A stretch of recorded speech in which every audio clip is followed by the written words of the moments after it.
Natural hair colour కోసం చూస్తున్నారా? అయితే Anoos henna and black expert వాడండి. మనతో పాటు ప్రణవానంద ప్రభుజీ ఉన్నారు. వారు చెప్పే మాటలు కానీ, అలాగే వారు చేస్తున్నటువంటి బోధనలు కానీ మనందరికీ ఎంతో ఇష్టం. ప్రత్యేకించి సమకాలీన అంశాలపైన ఎప్పుడు వారు ప్రస్తావిస్తూ ఉంటారు. మన వే ఆఫ్ లైఫ్ అనేది ఎలా ఉండాలని ఎప్పుడు చెబుతూనే ఉంటారు. అయితే ప్రస్తుతం జరుగుతున్న ఇష్యూస్ పైన, అలాగే మనందరికీ చాలా సందేహాలు ఉన్నాయి. వీటి గురించి వారిని అడుగుదాం అనుకున్నాం. వారిని ఆహ్వానించాం స్టూడియోకి. ప్రస్తుతం మనతో పాటు ఉన్నారు. వారితో మాట్లాడి మరిన్ని విషయాలు తెలుసుకుందాం. ప్రభుజీ హరే కృష్ణ. ప్రభుజీ, ఈ మధ్య ఒకటి విన్నాను నేను, సింగిల్ గా ఉండే కృష్ణుడి విగ్రహం గనక ఇంట్లో పెట్టుకున్నారా కష్టాలు తప్పవు అంటే నాకు అవునా అనిపించింది. ఎందుకంటే మా ఇంట్లో చాలా ఉన్నాయి కృష్ణుడి విగ్రహాలు. చిన్నప్పటి నుంచి మా అమ్మగారు ఆరాధిస్తుంటే చూస్తూనే ఉన్నాను. కష్టాలు తప్పవని ఏం లేదండి. కృష్ణుని శాస్త్రం ప్రకారంగా తన భక్తులతో ఆరాధన చేయాలి. అందుకే కృష్ణుడు ఎప్పుడు కూడా ఒంటరిగా ఉండడు. కృష్ణుడు ఎక్కడైనా సరే ఒంటరిగా ఉండడు. పక్కన గోవో, పక్కన రాధారాణియో, రుక్మిణి సత్యభామలతోటో, గోపాల బాలులతోటో, నెమలితోటో, ఎవరితో ఒకరితో ఉంటారు. ఆయన ఒంటరిగా ఉండే స్వభావం కాదనమాట. ఆయన ఒంటరిగా ఉంటే డేంజర్ అనమాట. ఎవరితో ఒకరితో పెట్టారనుకోండి, ఆయన కొద్దిగా ఒక లైటర్ మూడ్ లో ఉంటారు. కాబట్టి కృష్ణ పరమాత్మ ఇప్పుడు ఈ సనాతన ధర్మానికి చెందిన వాళ్ళు కృష్ణుని ఆరాధన చేయకపోతే ఎవరిని ఆరాధన చేస్తారండి? కృష్ణుడు ఉండాలి. కానీ అన్నిటికంటే శ్రేష్టం ఏంటి అని అంటే, మనం కృష్ణుడు బాల స్వరూపంలో ఉన్నారని, లడ్డు గోపాల్ లాగా ఉంటే పర్వాలేదు. కానీ పెద్ద కృష్ణుడు ఉన్నాడు అనుకోండి, ఫ్లూట్ వాయిస్తున్న కృష్ణుడు ఉన్నాడు అనుకోండి, రాధారాణి పక్కన ఉండాలి. ఉండేటట్టుగా ఉంటే ఏమవుతుంది అని అంటే, ఆరాధనలో ముఖ్యంగా మనం పెట్టుకున్నప్పుడు ఏంటి అని అంటే, భగవంతుడు మనము స్వామి ముందు నించున్నప్పుడు శ్రీమతి రాధారాణి అమ్మ పక్కన ఉందనుకోండి, మనల్ని రికమెండ్ చేస్తుంది అనమాట. చూడండి, మనకి ఎక్కడైనా టూర్కి వెళ్ళాలి, ఇప్పుడు 10th ఇంటర్లో అందరూ ఎక్స్కర్షన్కి వెళ్తూ ఉంటారు. ఇప్పుడు నాన్న దగ్గరికి వెళ్ళరు పిల్లలందరూ కూడా, అమ్మ దగ్గరికి వెళ్ళి అమ్మని కన్విన్స్ చేస్తారు ఎలాగోలాగా. అమ్మ వాళ్ళు వస్తున్నారు, వీళ్ళు వస్తున్నారే, లాస్ట్ ఇయరే వెళ్ళాలి ఎక్స్కర్షన్కి, అది ఇది అని చెప్తే, సరే నాన్న ఆఫీస్ నుంచి వచ్చాక ఏంటి అని అంటే, ఏం లేదమ్మా కొద్దిగా వీడు ఎక్స్కర్షన్కి వెళ్తాడంటే అని అంటే, ఏం పర్వాలేదు లేండి పంపించండి, ఏం పర్వాలేదు, ఏముంది చెప్పండి, పిల్లోడు పెద్దవాడైపోయాడు, అందరితో వెళ్ళొస్తాడు, ఒకసారి జాగ్రత్తగా ఉంటాడు, అందరు పిల్లలు వెళ్తున్నారట, నేను మాట్లాడాను అని అమ్మ ఏదో కొద్దిగా అటు ఇటు కల్పించేసి నాన్నకి చెప్పింది. సర్లే ఎంత కావాలి అనగానే ఇచ్చేస్తాడు నాన్న. అలా పురుషకార స్వరూపము అని అంటారు అనమాట. అంటే రికమెండేషన్ చేసే శక్తి అమ్మకు ఉన్నది. అందుకే ఎప్పుడు కూడా మనం లక్ష్మీనారాయణ, రాధాకృష్ణ, సీతారామ, పార్వతీ పరమేశ్వర అని అంటాం. ఎందుకంటే అమ్మతో పాటు స్వామిని పూజిస్తే ఏమవుతుంది అని అంటే, అప్పుడు మనం మన ఫాల్ట్లని ఆవిడ కొద్దిగా కప్పిపుంచి స్వామికి దగ్గరికి ఈజీగా పంపించేస్తారు అన్నమాట. అది ముఖ్యం. అందుకే రాధా, సీత, లక్ష్మి తన భక్తులతో పాటు భగవంతుని ఆరాధన చెయ్యుట అనేది ముఖ్యం. ఇప్పుడు మీరు అన్నారు ఇట్లా గోవు ఉన్నది కానీ అలాంటివి ఏమన్నా, అవి సింగిల్ గా అలా పెట్టొచ్చా అండి? అలా ఆరాధనలో ఎప్పుడైనా అమ్మవారు ఉన్నదే పెట్టుకోవాలి. మనం పూజ చేసిన మందిరంలో పెట్టుకునేటప్పుడు అయితే ఉట్టిగా మనకేంటంటే షో పీస్ లో పెట్టుకుంటారు, షోకేస్ లో పెట్టుకుంటారు, పీసెస్ లాగా అలా డెకరేటివ్ పీసెస్ లాగా పెడుతుంటారు, చిన్న చిన్న బొమ్మల్లాగా మామూలుగా పెడుతుంటారు. అలాంటప్పుడు ఉట్టిగా కృష్ణుడిని పెట్టచ్చు. అప్పుడు కూడా గోవో, గోపాల బాలులో ఎవరో ఒకళ్ళు ఉండాలి ఆయనతో పాటు. ఒంటరిగా పాపం బోర్ కొడుతుంది కదండి. అలా ఉంచొద్దు అంటారు ఎప్పుడు కూడా. మనకి ఫోన్ ఉంది, ఆయన దగ్గర లేదు కదా ఎంటర్టైన్మెంట్. అంటే మనల్ని చూస్తూ ఉంటారు అలా. అలాగే కొంతమంది హాల్లో ఎంట్రన్స్, మనం ఫోన్ చూస్తుంటే ఆయన మనల్ని చూడాలా. కొంతమంది హాల్లో ఎంట్రన్స్ లో ఇలా కృష్ణుడివి పెడుతూ ఉంటారు. అసలు అలా పెట్టొచ్చా ఇంట్లో? ఎంత భగవంతుడి యొక్క స్మరణ మనకు కలగలిగితే అన్ని వైపులు భగవంతుడు ఉండాలి. ఫోటో రూపంలోనైనా, విగ్రహ రూపంలోనైనా ఉందనుకోండి, ఎక్కడ చూసినా అరే కృష్ణుడు, ఇక్కడ కృష్ణుడు, కృష్ణుడు ఇలా చేస్తున్నాడు, కృష్ణుడు అలా చేస్తున్నాడు అని ఆ కృష్ణ స్మరణ మనకు కలుగుతుంది. అది చాలా ముఖ్యం. మన స్క్రీన్ సేవర్ తో నుంచి ప్రారంభం చేస్తే అన్ని చోట్ల కృష్ణుడు ఉండాలి.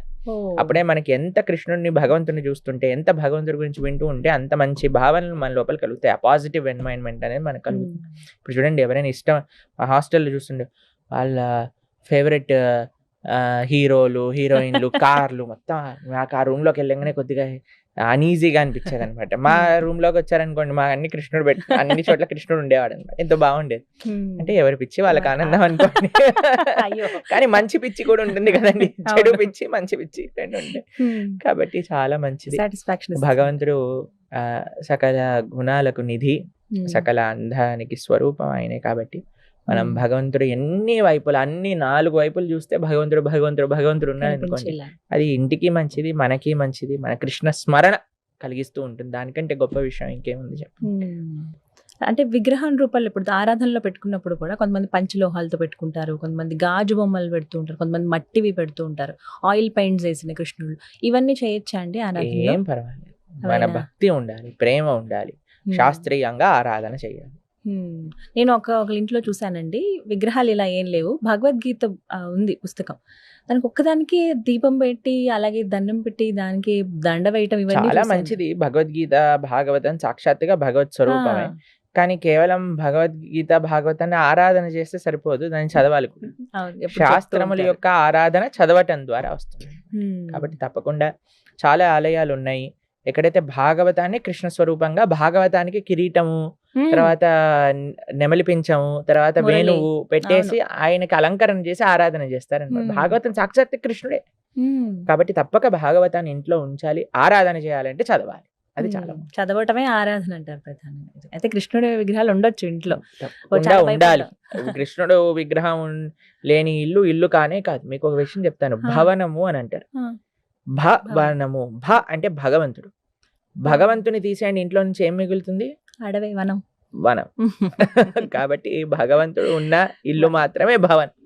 భగవంతుడు లేని ఇల్లు వనం అవుతుంది. అక్కడ జనములు, మనుషులు ఉన్నా సరే పశు ప్రవృత్తితో ఉంటారు.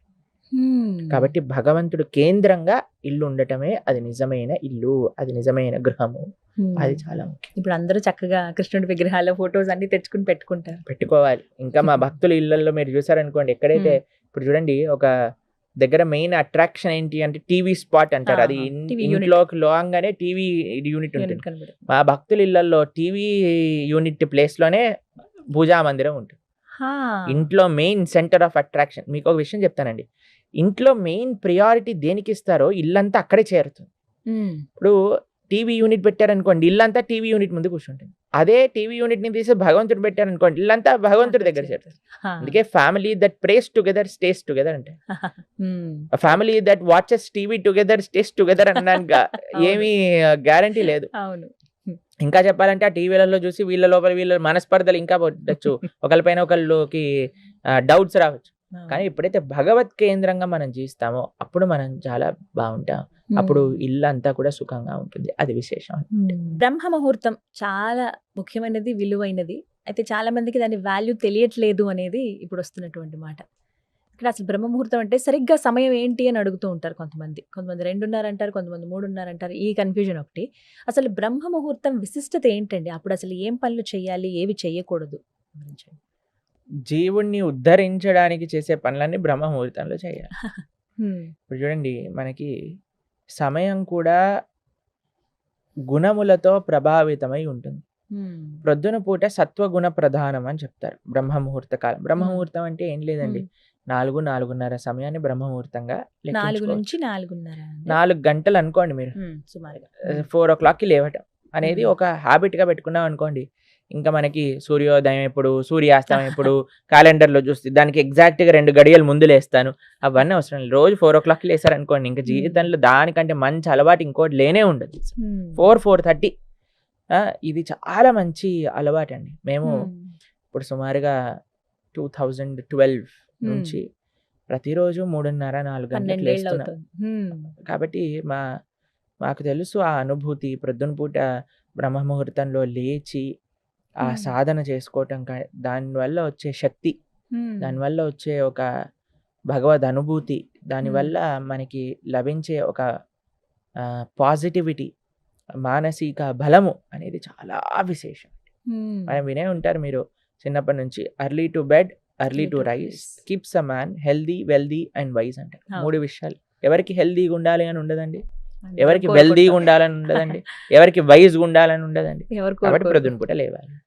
అంతేగాని మనం రాత్రంతా సీరియల్లు, సినిమాలు, వాట్సాప్లు చూసుకుంటూ ఉన్నాం అనుకోండి, ప్రొద్దున పూట లేవలేదనుకోండి, సూర్యుడు ప్రత్యక్ష దైవము అని అంటారు. భగవంతుడి యొక్క నేత్రములలో సూర్యుడు, చంద్రుడు ఉంటాడు. స్వామి యొక్క అంశ ఆ సూర్యుడి లోపల అందుకే మనం సంధ్యాబంధనం చేసినప్పుడు సూర్య మండల మధ్యలో ఉండే నారాయణుడికి మనం అర్ఘ్యం సమర్పణ చేస్తాం అనమాట. సంధ్యావందనం చేసే అప్పుడు ఆ మంత్రాలు మనం చేసుకున్నప్పుడు ఆ అనుష్ఠానంలోకి వస్తాయి. ఉమ్, అప్పుడు స్వామియే సాక్షాత్తుగా ఇప్పుడు చూడండి మీ ఇంటికి Hmm. ఒక పెద్ద వచ్చారనుకోండి, మనం హ్యాపీగా పడుకొని ప్రొద్దున పూట 10 గంటలకు లేసి వచ్చాడా ఆయన, బాగున్నాడా, తిన్నాడా అని మనం వెళ్ళిపోతామండి. సపర్యలు చేస్తాం గౌరవంగా మనమే. ఉంటాడు ఆయన. వచ్చే లోపలనే లేసి మనం అన్ని సిద్ధం సిద్ధం చేస్తాం. చేసుకొని రూమ్ అంతా క్లీన్గా నీట్గా పెట్టుకొని ఆయనకు కావాల్సిన వస్తువులన్నీ పెట్టుకొని రెడీగా ఉంటాం. అంతే కదండి. ఉమ్, అలానే సాక్షాత్తుగా భగవంతుడు సూర్యమండల మధ్యలో ఉద్భవిస్తూ ఉన్నప్పుడు ఆయన వచ్చే లోపలే మనం రెడీ అయిపోయి ఆయనను స్వాగతించడానికి రెడీగా ఉండాలి. ఉమ్. ఆ సమయం ఎంతో ఇంపార్టెంట్. మీరు చూడండి చిన్నప్పుడు ప్రొద్దున లేసి చదువుకో బాగా ఎక్కుతుంది, ప్రొద్దున లేసి చదువుకో బాగా ఎక్కుతుంది. ఎర్లీ నేను మార్నింగ్. చదువుకునే సమయంలో అండి, ఇంజనీరింగ్ చేసేటప్పుడైనా ఉమ్, 10th 11th 12th ఏ టైంలోనైనా ఏం చేసేవాళ్ళం అంటే ప్రొద్దున్నే లేసేవాళ్ళం ఎగ్జామ్ ముందు. ఉమ్, ఎగ్జామ్ ముందు లేసి అయితే చాలా ప్రొద్దున పూట లేసినప్పుడు నిద్ర వచ్చేదన్నమాట. అప్పుడు మేము ఒక కొంచెం. స్టడీ చూసాం అనమాట. ఏంటంటే ప్రొద్దున పూట లేసాక ఎప్పుడైనా ఆపిల్ తింటే నిద్రపోతుంది అని. అయితే ఆ. ప్రొద్దున పూట లేసి స్నానం చేసి ఆపిల్ తినేసేవాళ్ళం. నిజంగా నిద్ర వచ్చేది కాదు. ఇంకా ఆ. చదువుకుంటూ ఉండేవాళ్ళం. మేము ఎక్కువ చదివేవాళ్ళం కాదండి. ఉత్తే ఎగ్జామ్ ముందే అలా చదువుకొని వెళ్ళిపోయేవాళ్ళం. అన్నిట్లో ఫుల్ మార్కులు వచ్చేసేవన్నమాట. జ్ఞాపక శక్తి బాగుంటుంది అయితే మీకు. అయితే అది చాలా ప్రభావితం చేస్తుంది. ఉమ్, అప్పుడు చదువు ఎలా బాగా అయితే చదువుకోగలిగామో ఇప్పుడు ఆధ్యాత్మిక సాధన కూడా అంత బాగా చేయగలుగుతున్నాం. ఉమ్, ప్రొద్దున్నే లేసి జపం చేసుకోగలుగుతాం. ఉమ్. రాత్రి లేసి. ఎంతసేపు అయినా వెలుకుని ఉంటాం కానీ తెల్లారి మాత్రం లేవలేమండి అంటారు చాలా మంది. ఎందుకో తెలుసా అండి, దాన్ని ఉమ్. రాక్షస ప్రవృత్తి అంటారు. ఎందుకంటే రాక్షసులకు నిశాచరులు అని పేరు. తెలిసినా మీకు? రాత్రిపూట తిరుగుతాయి. తిరుగుతారు. ఇప్పుడు చూడండి ఇంట్లో పిల్లలకి ఏం చెప్తాయి, ఏయ్ రాత్రిపూట అన్ని దయ్యాలు ఉంటాయి పడుకోండి అని చెప్తాను చిన్నప్పుడు ఉన్నప్పుడు. అవును. అదే మనం పెద్దవాళ్ళు రాత్రులంతా తిరుగుతూ ఉంటారు. దయ్యాలు ఎక్కడో కాదు, ఎవరైతే రాత్రిపూట తిరుగుతారో వాళ్ళే దయ్యాలు. ఉమ్, కాబట్టి మనము ఒక మంచి మనిషి, Hmm. ఒక మంచి బిహేవియర్ ఉన్న డిసిప్లిన్ ఉన్న వాళ్ళు ఏం చేస్తారు అని అంటే త్వరగా పడుకుంటారు. మీకు ఒక విషయం చెప్తానండి. ఉమ్, ఇక్కడ ఇండియాలో నేను చూస్తే చాలా మందికి 10-11 కామన్ టైం నిద్రపోవడం. ఉమ్, 11:30 12. 11 మీకు ఒక దాటాలి విషయం అంతే. చెప్తే ఆశ్చర్యపోతారు. ప్రపంచంలో మేము ఎక్కడికి వెళ్ళినా చూస్తాము 6, 6:30, 7, 7:30 కల్లా అన్ని మూసేసుకొని పడుకుంటారు. హా. హా. అంటే సాధారణంగా పల్లెటూర్లలో ఇలా చూస్తాము. ఇప్పుడు పల్లెటూర్లలో కూడా అన్ని ఊర్ల పైన డిష్లు ఉన్నాయి కదండి, వాళ్ళు కూడా నిద్రపోనివ్వట్లేదు. ఎందుకంటే అన్ని తలుపులేసుకొని మెయిన్ ఇంట్లో సీరియల్ 8:30, 9కే కదా వచ్చేవి. అవును. కాబట్టి పల్లెటూర్లలో ఎలా పడుకుంటున్నారు చెప్పండి. ఉమ్. పల్లెటూర్లలో లేదు, సిటీలో లేదు, అన్న ఒకటే అయిపోయాయి ఇప్పుడు. ఎక్కడ నిజం అండి అదైతే. సినిమా ఇంకా ఫోన్, టీవీ, ఫోన్ ఎక్కడైతే ఉంటుందో ఎక్కడైనా ఖరాబ్ చేస్తుంది. కానీ మేము పాశ్చాత్య దేశంలో చూసాం, ఆస్ట్రేలియా వెళ్ళినప్పుడు మేము చూసాం అందరూ 7:30 అయిపోయింది అంటే అసలు ఏదైనా కర్ఫ్యూ ఉందా అని అనిపిస్తుంది అనమాట. అలా ఆ. ఉండిపోతుంది. అందరూ పడుకుంటారు, లైట్లన్నీ ఆఫ్ అయిపోతాయి. ఉమ్, ప్రొద్దున పూట అందరూ లేచి ఎంత మంది మేము సంధ్యావందనం చేసుకోవడానికి వెళ్తూ ఉండేవాళ్ళం అనమాట నదీ తీరానికి. ఉమ్, అప్పుడు అందరు కూడా జాగింగ్ చేస్తూ ఎంత మంది, ఎవ్రీబడి ఇస్ సెల్ఫ్ కాన్షియస్. నేను ఆరోగ్యంగా ఉండాలి, ఉమ్, నేను బాగుండాలి, త్వరగా పడుకోవాలి, త్వరగా లేవాలి, ఎక్సర్సైజ్ చేయాలి. ఉమ్. మన వాళ్ళకి ఎప్పుడు చూసినా ఎంత లేట్ నైట్ అయినా ఏం పర్వాలేదు. కానీ అందుకే చూడండి మన వాళ్ళకి డిసిప్లిన్ మెల్లమెల్లగా పోతుంది. ఎందుకంటే మనం పాశ్చాత్య అలవాట్లు అని అనుకొని మనం ఇలా తయారైపోయాం. వాళ్ళు మాత్రం ఉద్ధరింపబడుతున్నారు. వాళ్ళు యోగా ఉమ్, మెయిన్. అమెరికాలో చేస్తారా? అన్నిటికంటే మెయిన్ ఏంటి అంటే యోగా, మెడిటేషన్, కీర్తన్. హా. లండన్లో మీరు చూడండి, మీరు రాధికా దాస్ అనే ఒక డివోటీ ఉన్నారు. ఆయన పెద్ద పెద్ద చర్చిలలో మొత్తం చర్చ్ నిండా అందరూ వేలాది మందిలో కూర్చొని అందరూ కీర్తన్ మెడిటేషన్, కీర్తన్ యోగా, కీర్తన్ చేస్తూ ఉంటారు. ఉమ్, కీర్తన్, మెడిటేషన్, యోగా యోగా. ఈ 3 ప్రపంచ వ్యాప్తం అయిపోయాయి. ఉమ్. అందరూ భారతదేశానికి ఈ 3 నేర్చుకోవడానికి వస్తున్నారు. మనవారు మాత్రం రాత్రిపూట ఓటీటీలో ఆ వెబ్ సిరీస్ చూసుకుంటూ టైం గడిపేస్తారు. ఉమ్. ఇంత ఏమైనా విచిత్రం. కొన్ని టిప్స్ చెప్పండి ప్రభు. ఎర్లీ మార్నింగ్ ఏం లేదు, ఫోన్ తీసి అవతల పడేయండి. 8:30 అయిందంటే ఫోన్ స్విచ్ ఆఫ్ చేసేసండి. ఏమి ప్రపంచం మునిగిపోదు నువ్వు ఫోన్ ఆఫ్ చేయటం వల్ల. అది గుర్తుపెట్టుకోవాలి. అందరు అనుకుంటారు వామ్మో నా ఫోన్ లేకపోతే, నేను ఫోన్ ఆన్సర్ చేయకపోతే, నేను మెసేజ్కి రిప్లై చేయకపోతే ఏమవుతుంది? ఏమీ అవ్వదయ్యా, ఏమీ అవ్వదు. మనం కంట్రోల్ కాదు, భగవంతుడు కంట్రోల్ చేస్తున్నాడు ఈ ప్రపంచానికి. ఒక టైం పెట్టుకోండి. వాట్సాప్లో స్టేటస్లో పెట్టండి. ఒక ఆయన చూసి from today I'm not going to use WhatsApp for next 3 months అని పెట్టాడు. మళ్ళీ నెక్స్ట్ డేనే వాట్సాప్ స్టేటస్ పెట్టాడు అనమాట. అలా కాకుండా మీరు ఏం చేయాలంటే ఒక వాట్సాప్ స్టేటస్లో పెట్టండి. మీ డిస్ప్లే పిక్చర్ పెట్టుకోండి. ఏంటి అని అంటే after 8:30 I will be not answering any of the messages and calls. కనీసం ట్రై చేయండి మీరు. మీకు ఒక విషయం చెప్తానండి, నిద్ర రాక చాలా మంది కష్టపడుతున్నారు ఈ రోజులలో. దాంట్లో డాక్టర్ ఏం చెప్తాడు తెలుసా అండి, కనీసం పడుకునే గంటన్నర ముందు నుంచి స్క్రీన్ చూడకూడదు అంట. 1.5 hours. ఆ స్క్రీన్ వల్ల స్క్రీన్ లో నుంచి వచ్చే ఆ లైట్ మనస్సుని హైపర్ యాక్టివ్ చేసేస్తుంది అనమాట, నిద్ర రానివ్వకుండా. అందుకే అన్నిటికంటే బ్యాడ్ హ్యాబిట్ ఏంటి అంటే రాత్రి పడుకునే క్షణం వరకు ఫోన్ చూసి ప్రొద్దున లేవంగానే ఫోన్ చుట్టు. వెంటనే ఇంతకు ముందు ప్రొద్దున లేవంగానే చేతుని చూసుకొని మనం ప్రార్థన చేసుకుని హరినామ స్మరణ హరి అష్టకాన్ని చేసుకొని భగవద్భాగవత ఆచార్యులకు ప్రణామం చేసుకొని భూదేవికి దండం పెట్టుకొని ఇప్పుడు ఎవరికి దండం లేదు, ఫోన్కి దండం. అమ్మా ఛార్జింగ్ ఉందా లేదా, అమ్మో ఛార్జింగ్ అయిపోయింది, ఛార్జింగ్ తొందరగా పెట్టండి, ఏ మెసేజ్లు వచ్చాయా ఏమైందో, మొత్తం ప్రపంచాన్ని ఈయన నడిపేస్తున్నట్టుగా. కాబట్టి మా సిన్సియర్ అడ్వైస్, మీకు ఏదైనా కావాలంటే ఒక డిసిప్లిన్ మెయింటైన్ చేయండి. మానవ జీవితంలో డిసిప్లిన్ కాని వచ్చింది అని అంటే దానికంటే యూ విల్ బికమ్ ఎక్స్ట్రాడినరీ. మీరు జీవితంలో ఏది సాధించాలన్నా సాధించగలుగుతారు. కొన్ని డిసిప్లినరీ యాక్షన్స్, యుక్తాహార విహారస్య, కృష్ణుడు అదే చెప్పాడు, discipline in eating, sleeping and defending. అన్నిట్లో మనం చేసే అన్నిట్లో కూడా డిసిప్లిన్ అనేది అవసరం. నిద్రలో చెప్తున్నాను, ఈజీ. ఎంత త్వరగా వీలైతే అంత త్వరగా తినేసేయండి. ఈవినింగ్స్ 6:30, 7 కల్లా అయిపోవాలి డిన్నర్. 8:30 కల్లా ఫోన్ పక్కన పెట్టేసేయండి. కావాలి అని అంటే ఒక మంచి పుస్తకం తీసుకోండి, పుస్తకం పట్టుకోండి, చదువుకోండి కొద్దిసేపు, మీ పనులు చేసుకోండి, మీ ఫ్యామిలీతో మాట్లాడండి. ఫోన్ ఉన్నంతసేపు చాలాసార్లు ఇప్పుడు చూస్తాను, నలుగురు కూర్చుంటారు, 4 ఫోన్లు పట్టుకొని, పిల్లోడేమో కార్టూన్ చూస్తూ తింటుంటాడు, ఈయనేమో న్యూస్ చూస్తూ తింటుంటాడు, ఆవిడేమో నిన్న సీరియల్ మిస్ అయిపోయిందని సీరియల్ చూస్తూ తింటూ ఉంటుంది, ఇంకొక ఆడేమో అందులో ఏదో వెబ్ సిరీస్ చూసుకుంటూ తింటూ ఉంటారు. ఏంటండి అసలు మనం ఇప్పుడు ఎవరికి టైం ఇస్తున్నాం చెప్పండి? ఇంట్లో ఉన్నట్టే ఉంటున్నాం కానీ ఫోన్ తోటి కాపురం చేస్తున్నట్టు అయిపోయింది. ఫోన్ రూల్ చేస్తోంది అందరినీ, అలా అయిపోయింది. కాబట్టి ఫోన్ దూరం పెట్టేసేయండి, టీవీ ఆఫ్ చేసేయండి. అన్నిటికంటే బెస్ట్ విషయం అంటే టీవీ ఛానల్ వైర్ తీసేసి పీకేసేయాలన్నమాట. మా అమ్మగారు చిన్నప్పుడు ఏం చేసేవాళ్ళంటే ఎగ్జామ్లకి 3 నెలల ముందు టీవీ వైర్ తీసి బయట పడేసేవాళ్ళన్నమాట. ఇంకేం చేస్తాను చెప్పండి వైర్ లేనప్పుడు. కాబట్టి అలా చేయాలి. నిజంగా చెప్పాలంటే టీవీ తీసేయండి, ఫోన్ తగ్గించేసేయండి, జీవితం చాలా ప్రశాంతం అయిపోతుంది. టైంకి పడుకుంటారు, టైంకి లేస్తారు బ్రహ్మాండంగా. మా ఆశ్రమానికి వచ్చినప్పుడు చాలాసార్లు ఫోన్ వచ్చేదన్నమాట. ఇప్పుడు అందరు టెన్షన్ పడిపోతారు, ఏమవుతుంది. తర్వాత ఒక రోజు అయిపోయాక బ్రహ్మాండంగా హాయిగా కీర్తనలో ఉంటారు, ప్రొద్దున కనిపిస్తారా, ఏమైందయ్యా నీ చాలా ఇంపార్టెంట్ అన్న, ఏముంది ప్రయోజనం నడుస్తున్నాయా అని ప్రశాంతంగా ఉన్నాం మేము అని అంటారని. కాబట్టి అంతా మన బ్రహ్మ ఆలోచన అంతే, అది ఏదో జరిగిపోతుందని. సో బ్రహ్మ ముహూర్తంలో లేవడం అలవాటు చేసుకుంటే చాలా మంచిది. ముఖ్యంగా పిల్లలకి అందరికీ మేము ఇచ్చే ఒక అడ్వైజ్ ఏంటంటే త్వరగా లేవండి, జీవితం చాలా మార్పు. ఒక నెల రోజులు సంకల్పం పెట్టుకోండి, నేను ప్రొద్దున పూట లేచి చూస్తానని. కొద్దిసేపు ఎక్సర్సైజ్ చేయండి, కొద్దిసేపు సాధన చేసుకోండి, కొద్దిసేపు చదువుకోండి, తర్వాత జాగింగ్ చేయండి, వాకింగ్ చేయండి, ఏదైనా చెయ్యండి, పడుకోకండి. అది ముఖ్యం.